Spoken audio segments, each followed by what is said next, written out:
those of my new subscribers who don't know me, my name is Shimigami X, aka Captain X. I'm leader of Squad X, and I'm here today to give you none other than my weekly Bleach chapter review. Today what I'm going to be reviewing for you is Bleach chapter 576, entitled The Killer's High Part 2.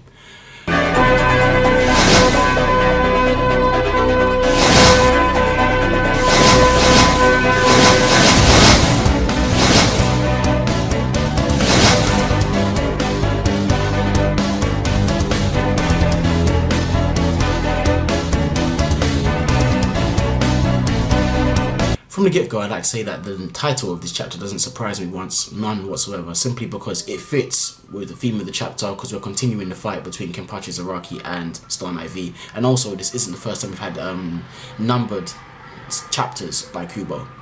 Well, nonetheless, let's get into this. The key highlights of this chapter are quite simply the reveal of the name of Kenpachi Zaraki's Zanpakuto, not the reveal of his Shikai, because the reason I say that is because for those of you who don't know, or so some people just generally forget that Kenpachi Zanpakuto is always in its Shikai state, just like Ichigo's, just that he's never known his name and he's never known his ability to reveal that. So as in terms of shape and aesthetic wise, it's going to look exactly the same, it's not going to change none whatsoever.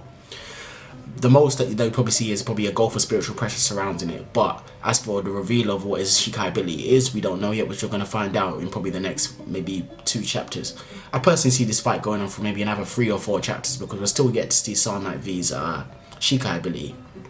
Alright, but now another key highlight in this chapter was that we see that Kenpachi Zaraki is starting to put Star Knight V on the ropes, as he was able to force him to be able to imagine his own death. Star Knight V actually envisioned himself losing in this battle, and as we all know, what Star Knight V envisions in his mind generally comes to pass.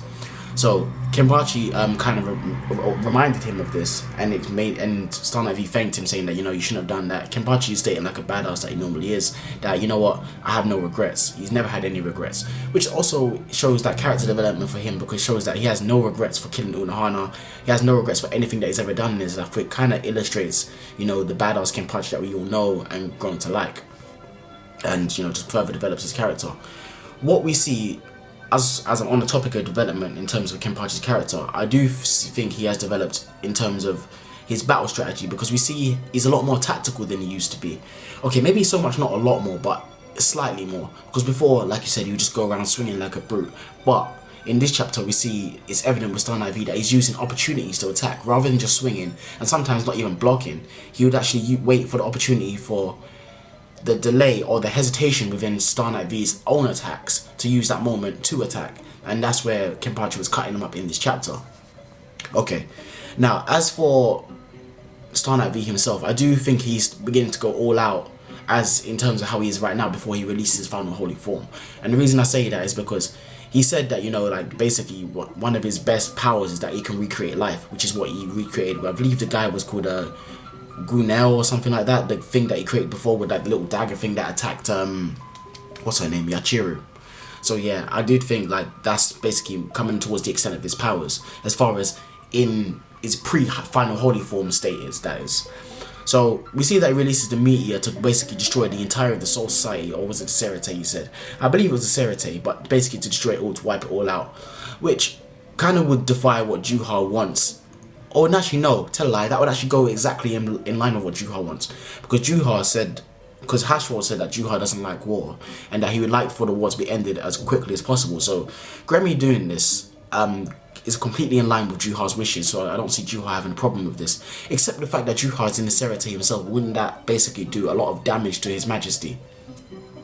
So I think that's kind of a bonehead move on that point, but in the sense of that, okay, yeah, it's perfectly in line with what Juha would want. Like, you know, he'd want everybody to die and whatnot, so basically anybody who's interacted with any Quincy's, basically their powers, knowledge and everything goes back to him at the end of the day, because as we know that Juha essentially needs a conflict for his powers to be able to work, and for him not to go into this basically blind and feeble state.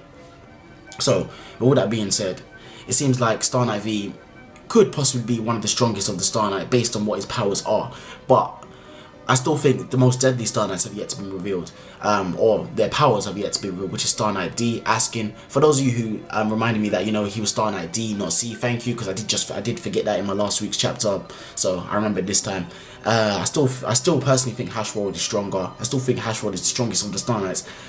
other than Juha himself, and possibly Uryu at this point, because we just don't know what his powers have been bestowed upon him. Yes, there's several theories going on about that, but that's those theories that I'm going to save for probably my next Captain's Table or my next Bleach breakdown, which will be some point in the near future. Anyways, overall, I'm digressing here. This chapter in itself was significantly better than the last few chapters that we've had. This battle, I should say, is progressively getting better in terms of the chapter, because they're starting to seem less short. More is happening in chapters, and we're finally getting somewhere in the battle, because this battle has been somewhat, I would say, dragged out in terms of chapters, and in terms of the pacing has been very, very slow. But nonetheless, it doesn't take away from this chapter. In fact, it adds to this chapter. So I'd say this chapter was a very... Well, no, I wouldn't say very good. I'd say it was a good chapter. Nothing amazing, nothing spectacular, but good. It's getting better, because when I compare it to other chapters, such as when we had Kensei and Rose die, and also that Grunell character that Starlight V created die all in one chapter, that was an amazing chapter. When we had the reveal of Ichigo's, that he has two Zanpakuto toes, that was an amazing chapter. The the flashback with Ishin's past and about Ichigo Kurosaki's mother, that was an amazing chapter. This is not an amazing chapter, but nonetheless it is a good chapter. And I know my review seems short this week, because quite bluntly there's not a lot to talk about when it comes to these action chapters. Chapters the way you tend to have a lot to talk about, you can go on for like 20-25 minutes, tends to be, without digressing and going on some ridiculous points, tends to be chapters that are very dialogue heavy. They tend to be very dialogue heavy. So unfortunately this is not what this chapter is, but nonetheless this is a good chapter. Anyways guys, that's my chapter review for this week. I hope you guys have enjoyed. It's your boy Shimagami X, aka your Captain X. I'm signing out, and as always my people, take care and peace.